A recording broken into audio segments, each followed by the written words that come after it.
સુરત જિલ્લા કલેક્ટર કચેરી ખાતે ખેડૂતોનું એક જૂથ વિરોધ પ્રદર્શન કરવા માટે આવી પહોંચ્યું હતું। જાન દેંગે જમીન નહીં દેંગે જેવા સૂત્રો સાથે આ ખેડૂતોએ સુરત જિલ્લા કલેક્ટર કચેરીએ ગજવી મૂકી હતી। આ ખેડૂતો સુરતના કામરેજ નજીકના વલથાણ ગામના છે। તેમના ગામના ખેતરોમાંથી પાવર ગ્રીડ વીજ લાઇન પસાર થવાની છે અને અહીં સરકાર 1885 ટેલિગ્રાફ એક્ટ હેઠળ વીજ લાઇન ઊભી કરવા જઈ રહી છે।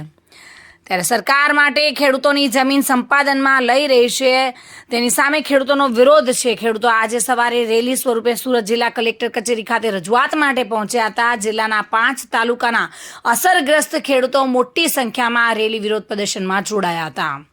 ખેડૂતોનો power grid corporation of India સામે વિરોધ છે। તેઓ છેલ્લા ઘણા સમયથી વિરોધ કરી રહ્યા છે। આજે ખેડૂતોએ આક્ષેપ કર્યો છે કે અમારા ખેતરોમાંથી ગેરકાયદેસર રીતે વીજ લાઇન પસાર કરવામાં આવી રહી છે અને ખેડૂતોની મંજૂરી વિના જ ખેતરોમાં ઊભા પાકને નષ્ટ કરી વીજ લાઇન નાખવાની કામગીરી કરવામાં આવી રહી છે। અધિકારીઓ દ્વારા ખેડૂતોને ધાક ધમકી આપી બળજબરીપૂર્વક 765 કેવીની વીજ લાઇન ઊભી કરવામાં આવી રહી છે અને ખેડૂતોની કિંમતી જમીન પર વીજ લાઇન ઊભી કરાતા ખેડૂતો ચિંતામાં મુકાયા છે।